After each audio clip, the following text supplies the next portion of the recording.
A very good afternoon, ladies and gentlemen. On behalf of Central Bank of Sri Lanka, it's my distinct honor to welcome this esteemed audience to another important public lecture. This event is hosted by Center for Banking Studies of Central Bank of Sri Lanka, addressing a very timely topic. The topic is issues on the choice of a monetary regime in a small open economies, the importance of relative price shocks. For this special event, we are very honored to have Professor 𝗲𝗵 with us today. Professor 𝗵 is a distinguished professor in economics and public policy at Australian National University. Professor, we warmly welcome you to the Central Bank of Sri Lanka. At the head table, Professor 𝗵 is joined by Mrs. 𝗫𝗠𝗍 𝗠𝗏, the Chief Executive Officer and the Senior Deputy Governor of the Central Bank of Sri Lanka. As I extend a warm welcome to our Senior Deputy Governor, may I also have the pleasure of inviting her to deliver the opening remarks and introduce our speaker to the audience. Thank you.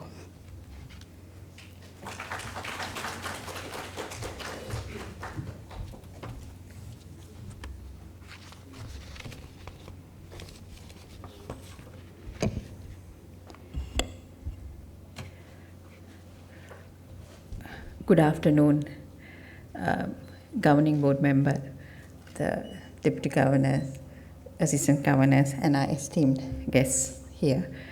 And ladies and gentlemen, I'm delighted to welcome all of you today to this public seminar on issues on the choice of a monetary regime in small open economies, the importance of relative price shocks. It is a great pleasure to see all of you here today to discuss this timely topic. Today's discussion focuses on challenges faced by small open economies like ours in choosing a monetary regime, the framework governing the money supply, and interest rates.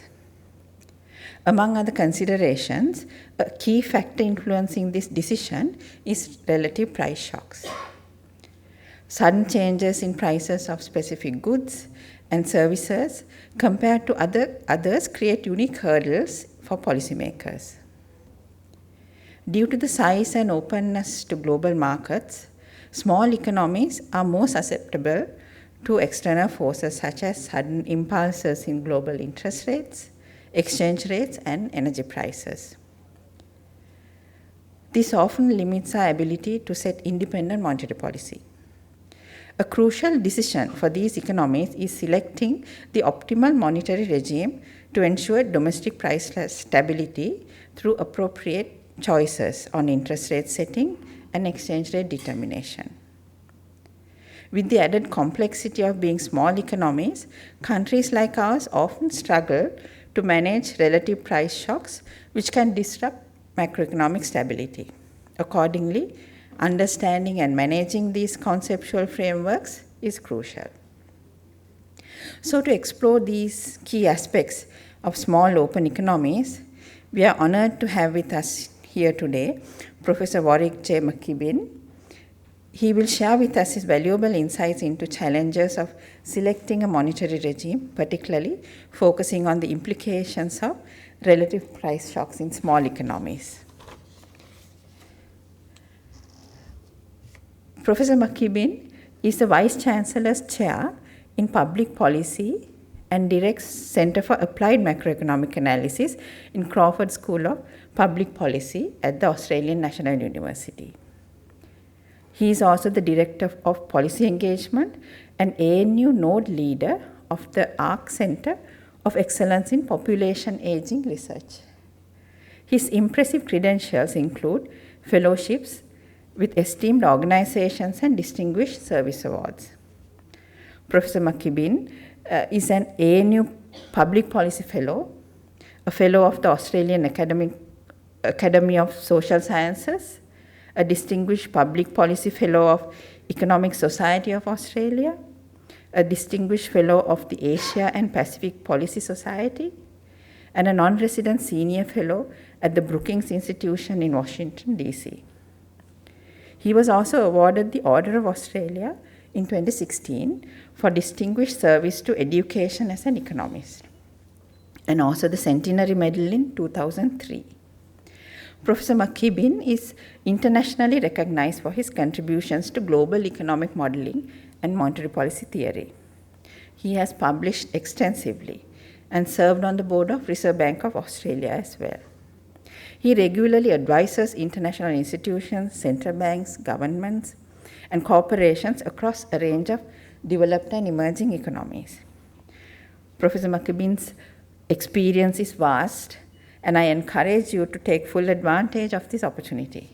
So without further ado, let us extend a heartfelt welcome to our esteemed guest speaker. Professor, over to you.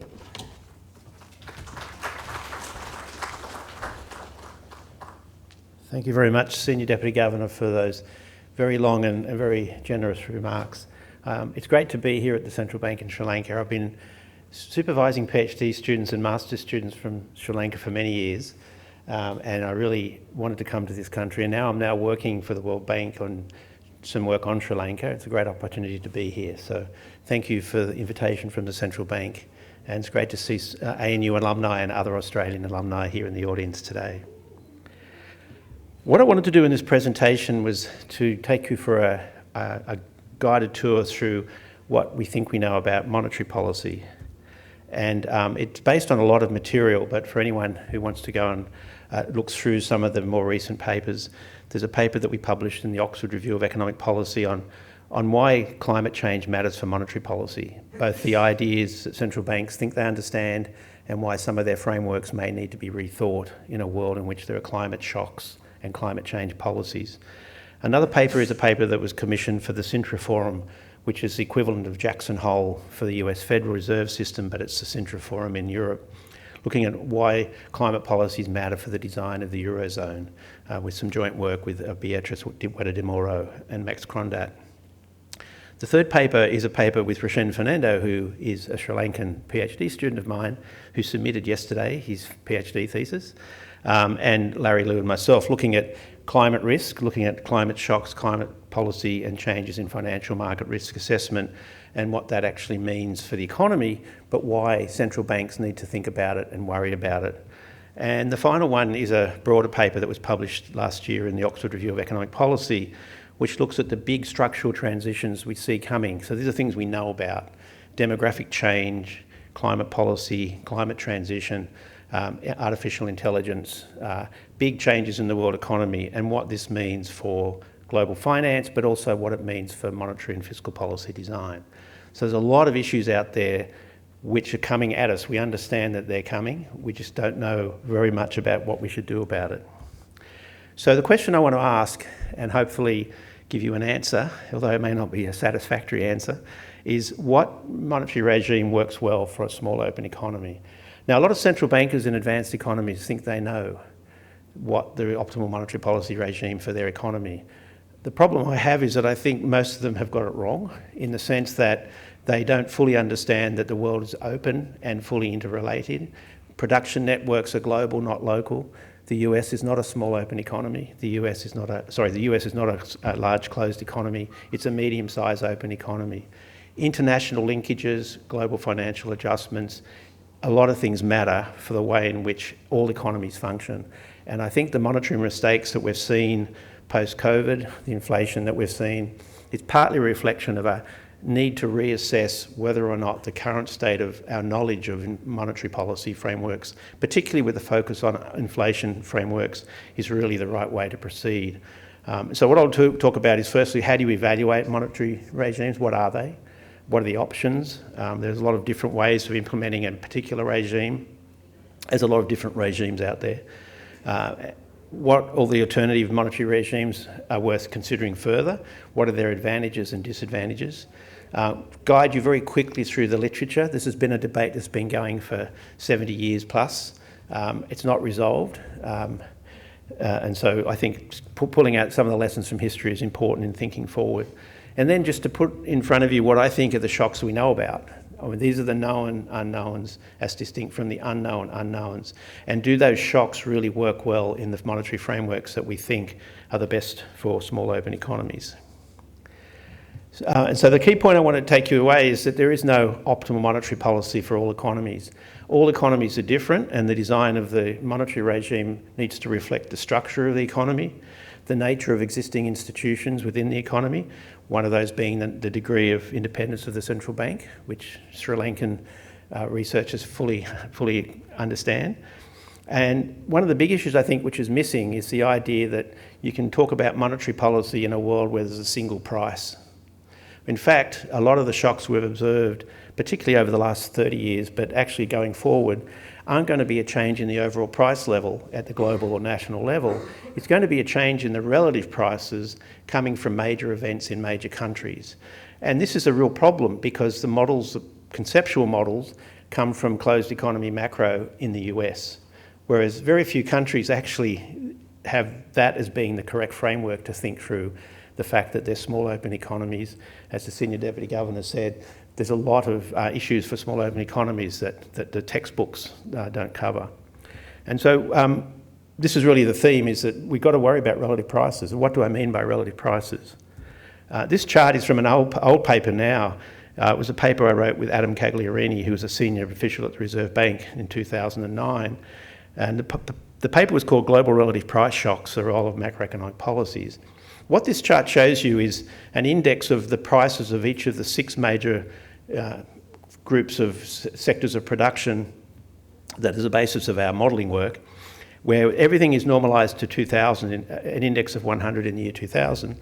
And what we see from 2000 to 2008, and this is just in the lead up to the global financial crisis, what we see happening in these commodity prices at the global level, the yellow line is a massive increase in the price of energy, 325% increase in the price of energy, 200% increase in the price of mining, 200% increase in the price of agriculture, massive fall of 25% in the price of durable manufactured goods.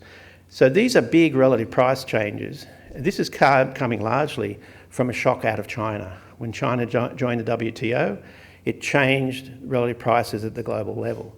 Now, what was an interesting insight, which may be obvious, it wasn't obvious to me when we wrote this paper, was a lot of people think that price shocks can be insulated by the exchange rate. So if prices in the US go up by 10%, if the Sri Lankan rupee appreciates by 10%, then the US dollar price in Sri Lanka is unchanged. But the relative prices can't be insulated by the exchange rate because there's one exchange rate and there's 5 relative prices. So therefore, relative price shocks are not insulated through the exchange rate mechanism, which means these price shocks will enter your economy in a perfect world with flexible exchange rates when everybody knows exactly how the world works. This is a problem because if your structure of your economy is different to the structure of the economy where the shock is coming from, there will be both sectoral impacts, structural impacts, and macroeconomic impacts. And so this paper was meant to call out to monetary policy. It was actually at a conference sponsored by the Reserve Bank, calling out for central banks to think about how the world is likely to be in the future and why we need to worry about relative prices. So that's the main point. Is it's obvious when you think about it, but it's probably not obvious when you read the literature. So how do you then evaluate what regimes should we adopt? And what I mean by a monetary regime is, what is the goal of the policy? How do you implement it? What's the instrument? As the Senior Deputy Governor mentioned. So firstly, one of the key issues you have to worry about, and this is just theory, how well, if there's a shock in the world economy, how well does your monetary regime minimise the losses to your economy? So it's purely just a technical, does the regime work? Also important though is not just how it works technically, but how credible is the regime? If you have a monetary regime that's not understood, that's not credible, then it won't work. It won't be effective in reducing economic losses in the face of shocks. So the sort of criteria one would use is, can you actually target the monetary policy? Can it be credibly measured, the thing you're targeting, and can it be clearly understood? If you have a target, no one understands what it means, or if you can't measure it, it's very hard to make that as the criteria for whether the central bank is performing. One of the key aspects of monetary regimes, especially in the inflation targeting world, is can you forecast the thing you're targeting? Because normally your decisions today will affect the inflation rate 1 or 2 or 3 years in the future. And your decisions today will depend on your forecast of the inflation rate this year, next year and the year after. So if you can't forecast inflation, and you'll see a lot of central banks prior to COVID missing their inflation targets. And they're missing their inflation targets for various reasons, but that does matter for credibility. The third point is how transparent is the regime when you have to make a different decision than what you have constrained by the regime. So for example, take New Zealand. New Zealand has an inflation targeting regime.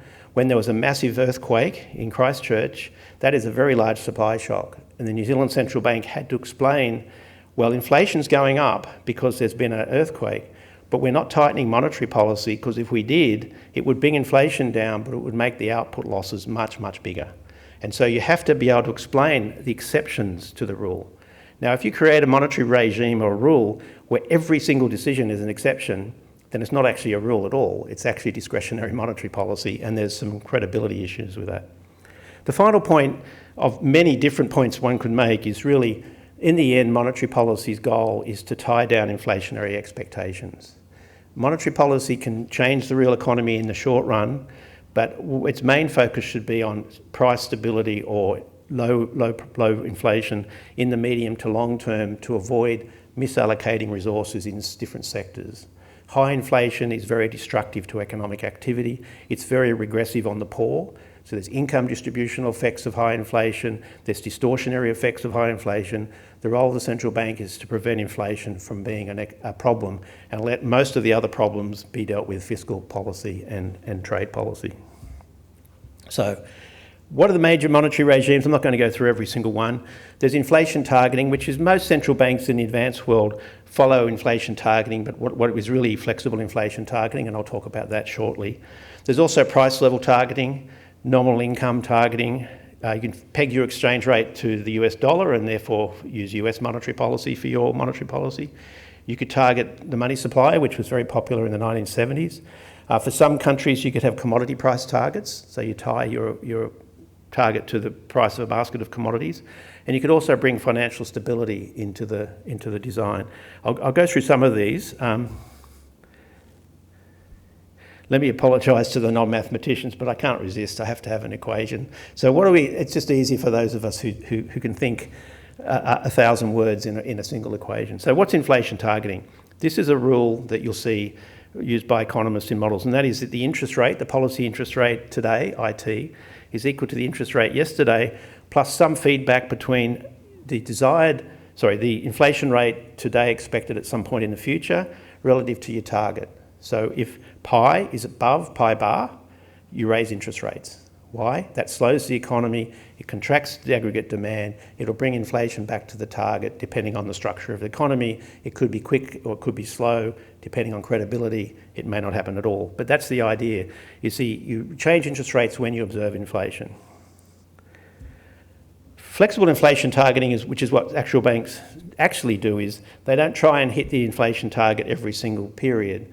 They actually trade off the inflation outcome with output losses in the economy. Whether it's economic activity or whether it's unemployment, they follow a set of rules which are called Henderson-McKibben-Taylor rules.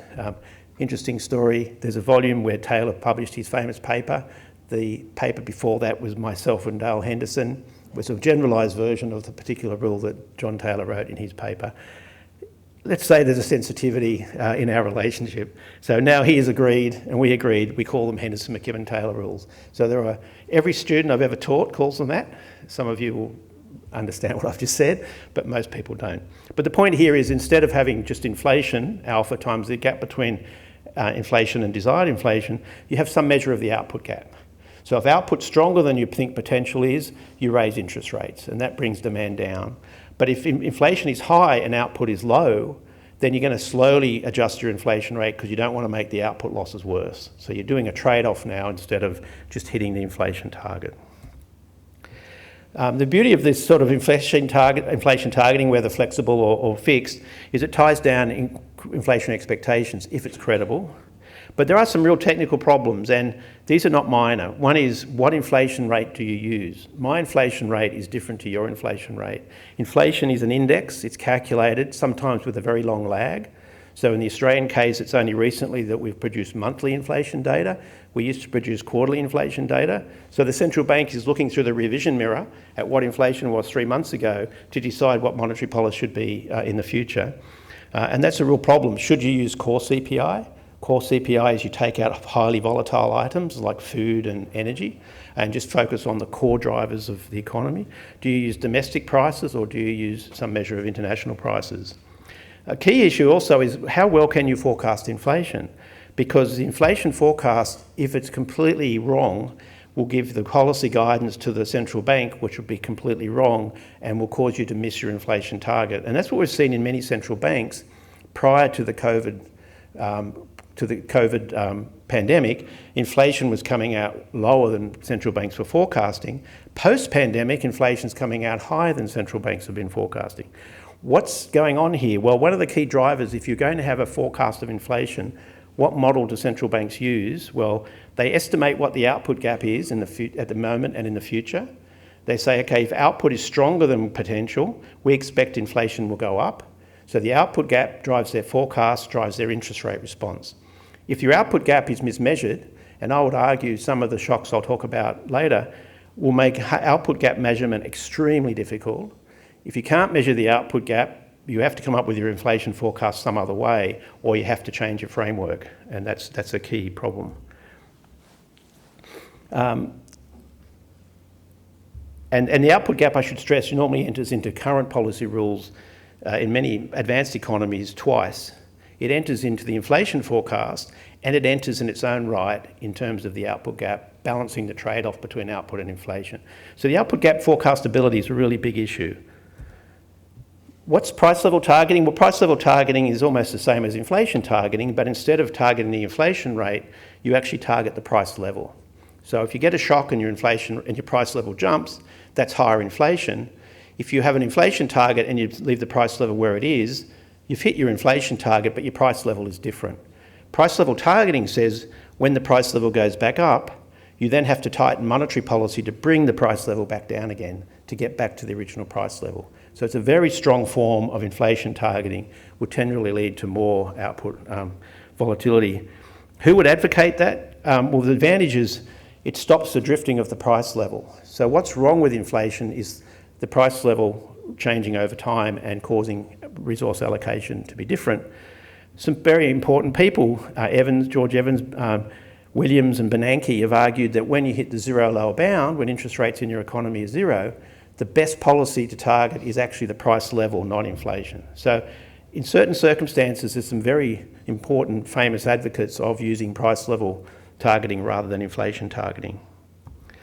And just to give you an idea of what the difference is, and again, this is something that's important. This is just some Australian data. The blue line is the CPI price level, and notice how it drifts up gradually over time. Why is that? Well, the red line is the inflation rate. The axis is in the right-hand side. So the inflation rate is everywhere positive. So every year prices are rising relative to the year before. So the price level drifts. Notice, I should mention I was on the board between 2001 and 2011. Our price inflation target was 2 to 3%. We hit 2.5% on average over that decade. So the central bank did exactly the mandate, but notice that the price level is still drifting. And so that can be a problem. And that's why people, when you tell them that inflation at 3%, we've got it under control. Well, inflation at 3% for 4 years means that the price level the fourth year will be 12% higher. If your income hasn't grown, you've taken a real standard of living cut of 12%, not 3%. And that's why inflation as a concept isn't well understood by the general public. Now, another target that you could use is nominal income targeting. And nominal income is a concept that can be formulated in many different definitions. But the idea here is instead of focusing on inflation or instead of focusing on output, you focus on the nominal magnitude, prices times quantity relative to the target. So you formulate a target for nominal growth in the economy and you target your policy to hit that target. So you're not saying how much inflation you want or how much output you want, although you need both of those calculations when you formulate your target. But you're letting the economic adjustment determine after the fact how much of the target, if you achieve it, turns up in higher prices and how much is in higher output. And so it gives you a different policy response. There's a few advantages of this approach. Firstly, it does constrain inflationary expectations, because as long as your output gap is consistent with the other output gaps that central banks are calculating, the inflation is tied down, because nominal income is inflation adjusted by the output gap. If it turns out if output growth is very weak because there's a supply shock, then you're allowing the central bank to have higher inflation for a period of time to smooth the transition. And nominal spending, depending on how you construct the index, it may actually be real-time spending. You can actually measure in many economies how much people are spending in supermarkets, department stores. Actual spending in the economy with big data, 60% can be measured in many advanced economies instantaneously within days. So instead of looking through the rearview mirror, you can see what's happening in the economy. You can't tell how much of what's being spent is prices versus quantities, but you can see exactly whether the economy is growing fast in nominal terms or slow in nominal terms. And to me, that is, from a technology point of view, a big advantage. But again, we have the same concept of what do you measure? Do you measure GDP, which is value added in the economy? Do you measure GNP, which is netting out transfers to foreigners and income from abroad? Do you just focus on domestic expenditure? Do you care about the nominal level of growth, like a price level target, or do you care about the growth rate of nominal income?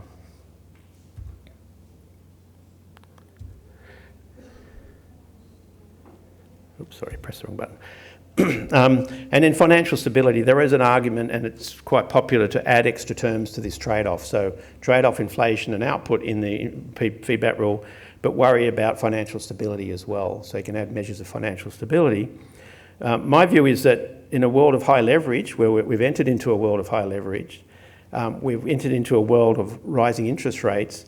So you want to worry about financial stability, and one of the best ways to deal with that is to have high nominal income growth. If you have high nominal income growth, as long as the debt to GDP ratio is falling, that helps stabilise the economy. So let me quickly go through the history of what people have found in the past. And the first study I want to mention is a massive study by Ralph Bryant, Peter Hooper and Kathy Mann. This was when I was at the Brookings Institution, and Henderson and I wrote the overview chapter of that, which was 120 pages of pure suffering. A very, very difficult paper, but basically we looked at all the models in the world, and we looked at all the various scenarios we could come up with, and we tested whether those different monetary regimes worked well or poorly given historical experience. So that was a major project. And what you found is what you find in the theory literature is for demand shocks, most of these monetary regimes work pretty well. If demand goes up, inflation rises, output rises, you raise interest rates, whether you're targeting money or whether you're targeting a Taylor rule or whether you're targeting inflation, you raise interest rates, the economy slows down and you get back to your target. And so it works out fine. The problem is when you have a supply shock. So think of a supply shock. There's a climate event in Sri Lanka, agriculture output drops, inflation rises. Does the central bank respond to the inflation shock? If they're targeting inflation, they'll tighten monetary policy and make the output loss worse. So supply shocks are very difficult. If you have a flexible inflation target, it would tell you not to respond fully to the inflation, but if it's a persistent supply shock, you probably would start to slow the economy to take inflation out of inflationary expectations.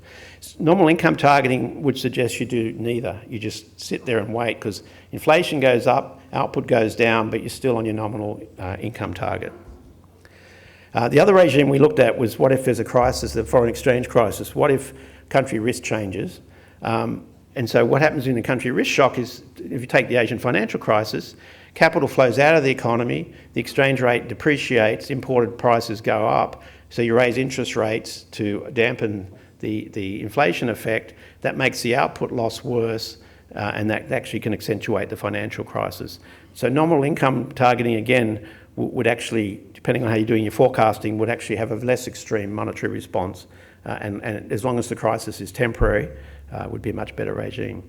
Now in the data, it seems there's a lot of studies that have been done historically, and again, one part of the analysis is to always look at the historical experience, but then to look forward. So if you look at the historical experience, most of the fluctuations in the world economy on real output have been driven by demand shocks.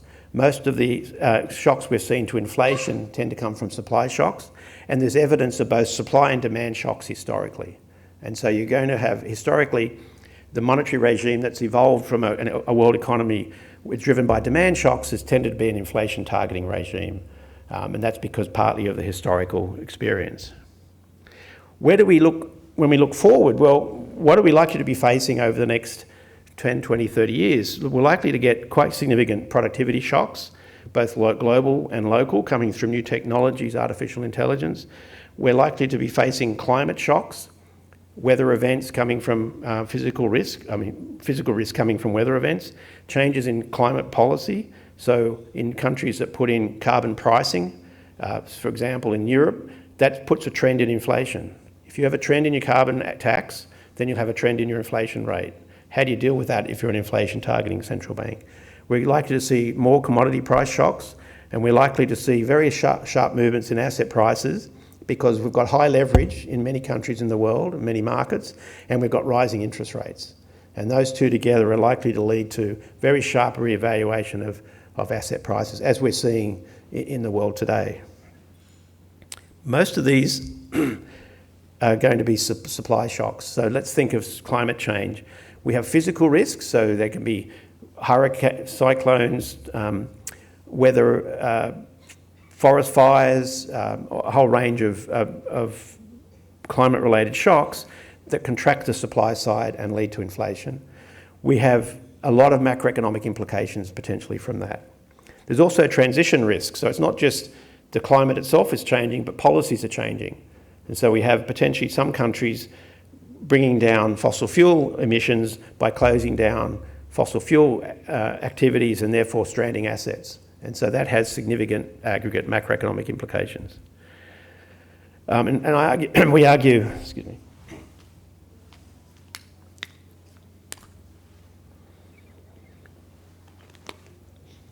One of the things we argue in this paper with Augustus Panton and my co-authors is that, and Augustus is now at the IMF, his thesis was looking at adding climate shocks to estimates of output gaps and find that climate shocks improve those estimates quite a lot. And so one of the reasons why output gap forecasts have deteriorated and inflation forecasts have deteriorated so much is because of climate events in the data already. And so we argue that output gaps are going to be very difficult to measure. So if your entire monetary framework is based on our ability to measure output gaps, we may want to rethink the framework, and we certainly want to rethink how we forecast inflation. Another part of climate change which matters is that it has macro event effects, as we know, but it also has very sector-specific events. Relative prices can move a lot. The price of fossil fuel intensive products will move very differently to the price of non-fossil fuel intensive products. The prices of sectors that are exposed to climate events, travel, agriculture, can change dramatically compared to other sectors. And also, climate policies have very different relative price effects on inflation and output, change the volatility in the economy, change aggregate demand and aggregate supply. The second thing which is quite important is what happens if artificial intelligence leads to major productivity shocks in the world economy.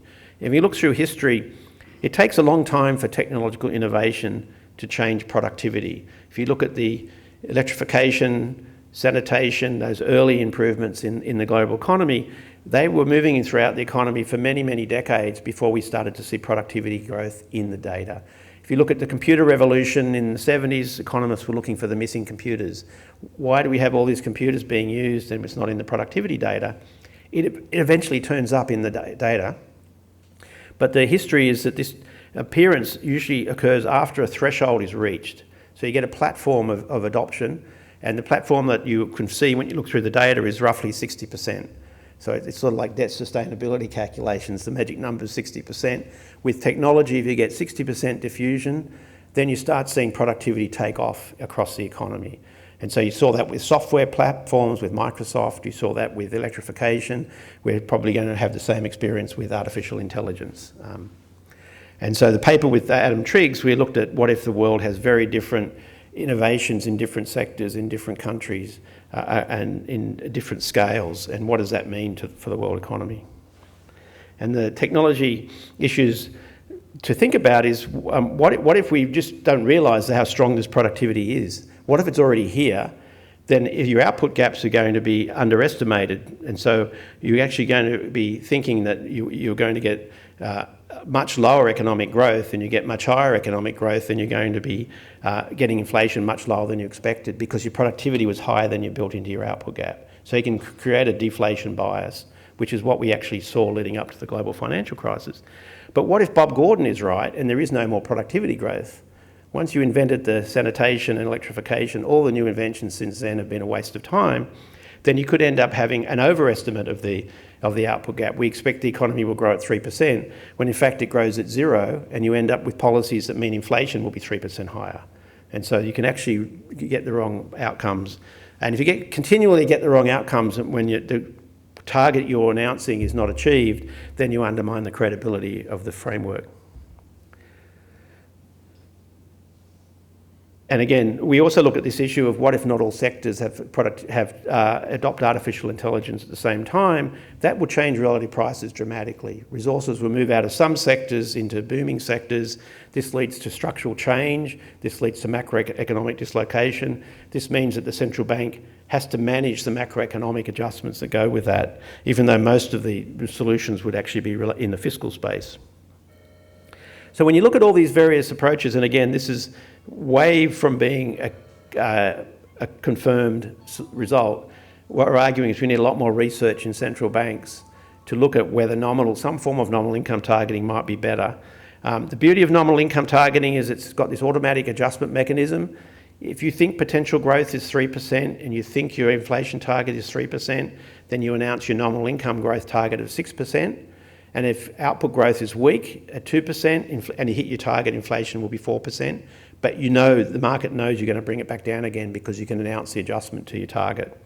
And so we argue that it's not conventional wisdom in any sense in the advanced countries, but we think nominal income targeting needs to be explored and could be a lot more credible, a lot better measured, a lot more easily measured than an inflation target, which is the sort of default monetary regime that would come out of somewhere like the IMF. So in summary then, what are the implications for the monetary regimes?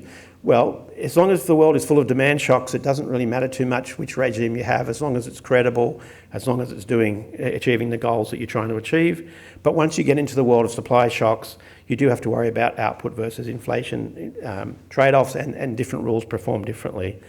And given that the driver of all this is relative price changes, I think we need a much better understanding of how relative price shifts in this micro level lead to macroeconomic volatility. So I think central banks should be expecting more complex and larger shocks, and they're likely to be supply shocks, and they're likely to be movements in relative prices. We need a lot more research looking at different monetary rules, but not in simple models of closed economies, but in complex models which have production linkages and a lot of sectoral disaggregation. And we also need to take into account that even from a central bank point of view, it's not just the issue for monetary policy. You need to worry about the coordination of monetary policy, fiscal policy, and climate policy, because those are the three legs of macroeconomic stability in a world being hit with climate change. So the question was, what monetary regime works best for a small open economy? And the answer is, well, it depends on a lot of different things. Even in advanced economies, although some central bankers think we know the answer, we don't know the answer, and they're demonstrating that we don't know the answer because of the outcomes we're observing. Although in some countries, getting the inflation rate down post the energy price shocks of the Ukraine war, actually to demonstrate that a credible inflation target helps a lot in getting the economy to adjust back to an inflation target. So there's an open debate in the advanced economies, which they aren't yet having. There's always been an open debate in emerging countries and small open economies. This is why you need central banks doing research, well-resourced research teams, looking at models which are structurally relevant for their economy and which have a lot of sectoral detail, both domestic as well as international, so they can understand the nature of shocks better. And all of my papers and all of the modelling work is at sensiblepolicy.com, and I'm happy to take questions. Thank you.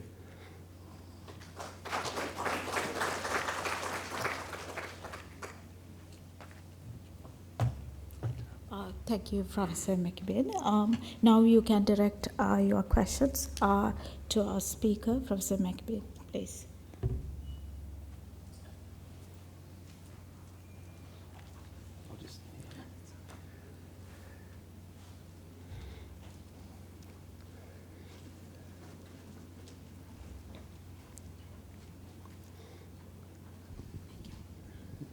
Thank you, Professor, so much for today's discussion in the morning and as well right now.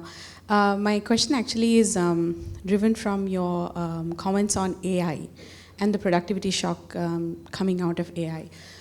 So perhaps it maybe just to draw on your expertise and your experiences. So we assume that with AI, the productivity shock is upward, so it will create an improvement in productivity.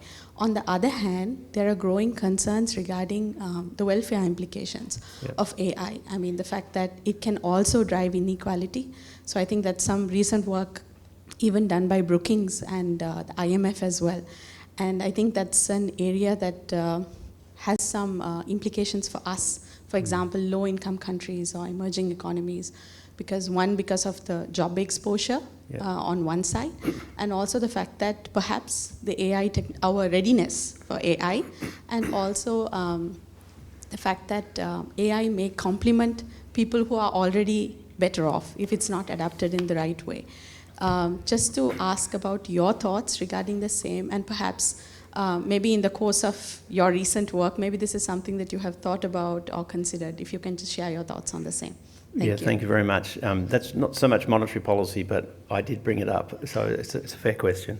So the IMF work you've talked about on readiness, was a co-author of that was Augustus Panton, who was my PhD student who has been working with me historically, and we're working potentially taking those readiness indexes and putting them into the G-cube model that we use to look at how different economies will adjust under different scenarios on readiness. Firstly, there's a historical precedent that there's always, whenever there's been technological innovation, people have always worried that there's going to make things worse. The evidence is that it has always made things better on aggregate, but there are definitely distributional impacts. And the question then is not one for monetary policies, it's how do you facilitate the transition of workers who may be impacted from these sectors through education, through training, through transitional funds. The issue of how do you deal with concentration of wealth is a very important issue, and I think that has to be decided before we get to the point of generating the wealth rather than after the fact, because we don't want to change people's incentives to innovate by taxing those who succeed and subsidising those who fail. So it's not a simple answer, but I think we need a lot more work. The question here in the work I did with looking at productivity growth with Adam Triggs, we were looking at productivity growth that was actually a complement to labour rather than a substitute. That's unambiguously going to make everyone better off if everyone working with a machine can now work with a machine more effectively. It's when there's substitutes that we have issues. And so I think there's a lot more work that needs to be done in that area, but it has to be done sooner rather than later. I think taxing innovation is a really bad idea. So the idea that we should tax robots, I think is a really bad idea, because that way we will end up with less robots and we'll end up with all sorts of issues. But there's a lot of work that needs to be done in this area. So we need to do the modelling, we need to understand. What's really interesting though is what happens if you get this innovation in some sectors but not others. Then does the labour just flow out of those sectors into other sectors? Do you get investment going into that sector, or do you ever get investment going into other sectors? So this whole issue of the allocation of capital at the sectoral level becomes a really important issue. And again, there's the other side of this is, for example, take lock-in technologies. So take centralised telecommunications. So we build hard wires in the advanced economies so everyone has a phone on their desk. And then all of a sudden India wants to have telecommunication. They can't possibly build that particular infrastructure, so they really bring in wireless technology for cell phones. Now that's a technological leap which raised the standard of living of many, many people in India. Access to financial services, access to information, access to education, and that's because they moved away from the fixed technology to a new technology very, very quickly. You can also come up with counterexamples where we went backwards with technology, but I think preventing certain innovations can be very, very expensive.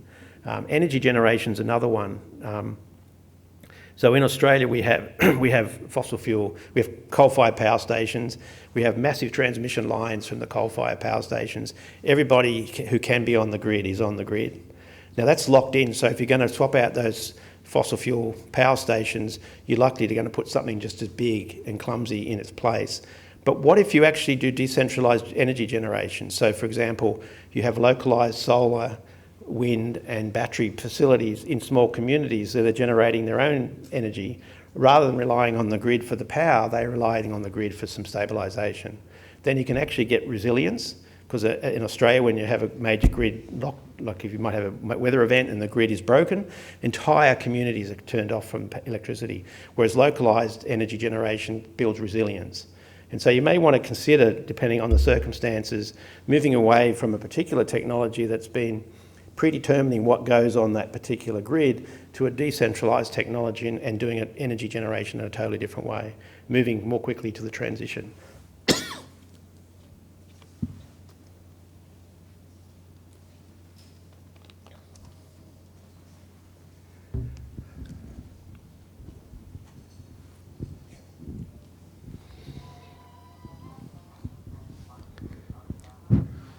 Thank you, Professor, for the very insightful lecture.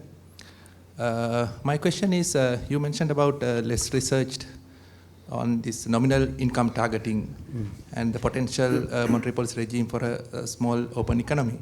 But if you see this nominal income targeting, so for example, GDP, so the lag, so we usually have 3 months lag, and also the frequency. We have data only quarterly data. And also the accuracy of the forecast as well as the actual numbers. So compared to that with inflation, I mean, inflation, we have quite accurate number and high frequent numbers and also quite good forecast. So compared to that, how do you think that could be a potential monetary policy regime? Yeah, so that's a good question. So we looked at this. One of the problems with the argument that inflation is more accurately measured is because certainly in Australia and many economies, people write financial contracts based on the inflation rate. So you're never going to get a revision to the inflation rate because it would create chaos. So the inflation non-revision is not to do with accuracy of measurement, it's to do with the legal system around inflation. When you look at the studies that have been done on measuring inflation, there's real problems when people go back and look at the impact of quality versus quantity in these indexes. So some estimates are inflation's been overestimated in many countries or underestimated because of inflation. So the measurement issue is still a real issue. I don't think GDP is the right answer for several reasons. One is, for a country like yours and mine, terms of trade shocks are big, and terms of trade shocks will show up in GDP. So GDP is not a good measure. The Canadian Central Bank, when they did their bank review, they looked at different scenarios in a model of, suppose they moved away from their flexible inflation targeting to nominal GDP targeting, what would the Canadian economy have looked like in a counterfactual? And they were worse off, particularly because of terms of trade shocks and responding incorrectly. So I don't think GDP is the right measure. I think some sort of domestic real expenditure, so it's not value added. GDP is value added. So it takes out all the intermediate inputs that are being churned around in the economy, and it's just what value you attribute to labour and capital in your economy. Whereas gross output is the total amount of things produced in your economy. Some of them are used for final demand, some of them are used as intermediate inputs to other sectors, and some of them are sent overseas, and some of them brought in from overseas. So that measure of gross output is very different conceptually to GDP, and gross output is actually measurable in almost real time. How much are firms, what's the value of what firms are producing this quarter or this week? So to me, it's more, I don't know the answer. I think someone should, and I'm doing some work with the European Central Bank, testing these propositions. Do you understand the CPI? I always ask a relative, what's the CPI? Do you understand how much money you spend in your budget this week? Oh yeah, I understand how much money I spend in my budget this week. Well, take that and multiply it by 10 million people, and that's total spending in the economy. CPI, an old person's CPI basket is different to a teenager's CPI basket, is different to a rich person's versus a poor person. So you make a valid point. You don't want to throw away the current frameworks, but you certainly don't want to assume that they work because they work. You want to actually continuously test how those regimes work in a world that's changing very quickly.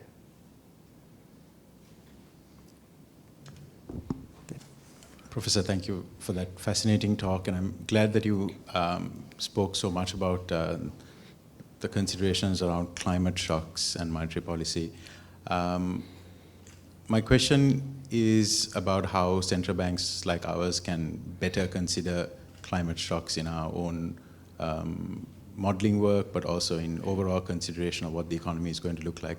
And I think the reason is that perhaps we are still trying to figure out what of these are cyclical factors, seasonal, quote unquote weather versus climate. Yeah.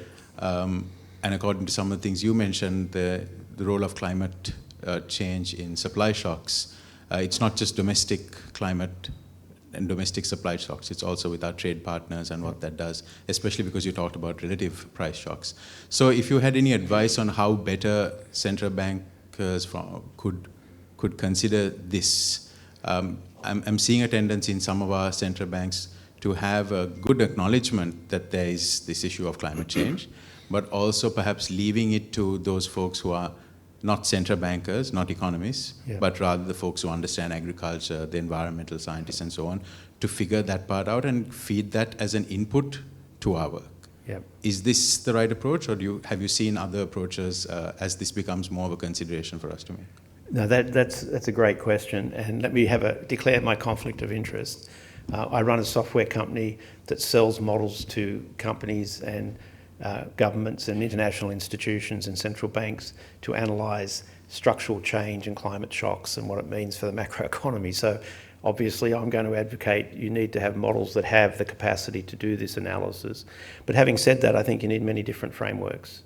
You need to use the expertise coming from the agricultural community, the climate community, but you do need to have a core capacity within the central bank to understand exactly information is flowing.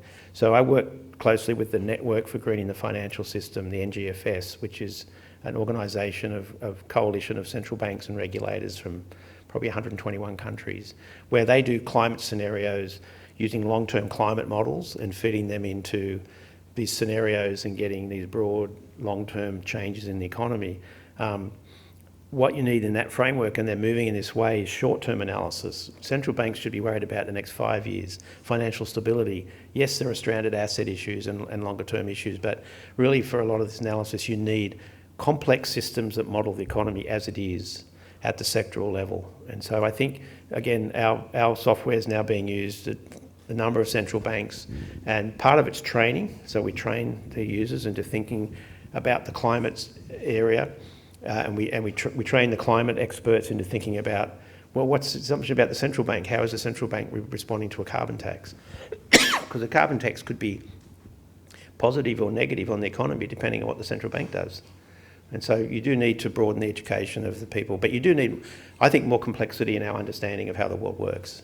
Simple models have their role. They're good for distilling an idea, but in terms of understanding some of these complex systems, you can use artificial intelligence in a sense, but this is not very intelligent. This is just sort of standard economics on a large scale, using the latest algorithms and the latest capacity to solve these complex systems, and then using economic analysis to understand the implications.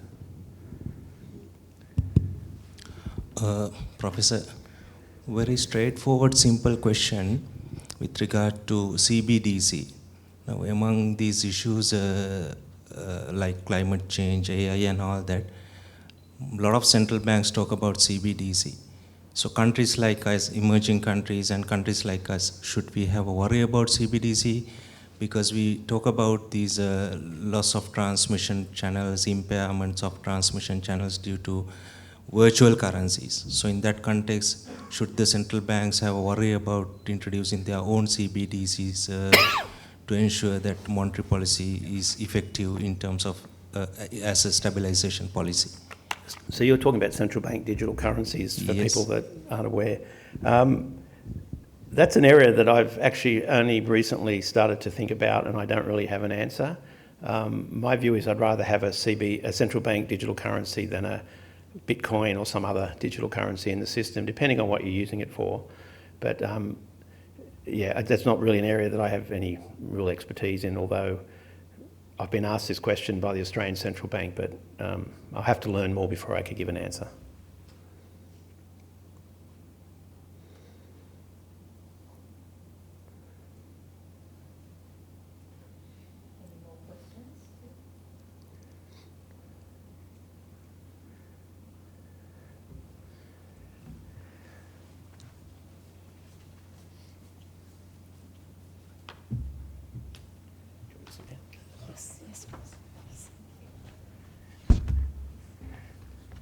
With that, we have reached the conclusion of today's seminar.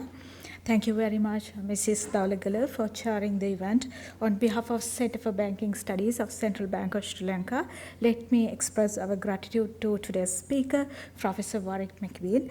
Thank you, sir. Thank you very much for sharing valuable insights into the challenges of selecting a monetary regime with a special focus on the implication of relative price shocks in small economies. Professor, in appreciation of your presence at the Central Bank of Sri Lanka, we would like to express our sincere gratitude by offering a small token of appreciation. So, may I now invite our Senior Deputy Governor, Mrs. Nelumani 𝗲𝗹, to present this token of appreciation.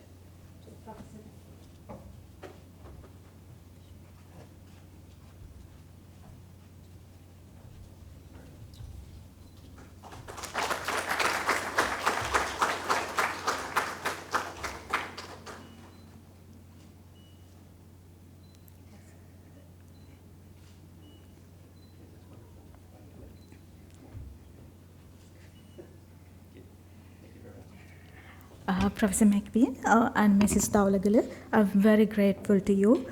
Before we conclude, I would like to sincerely thank you for all the audience for being here today with us and for being such a fantastic audience, which I believe has truly made this event a resounding success.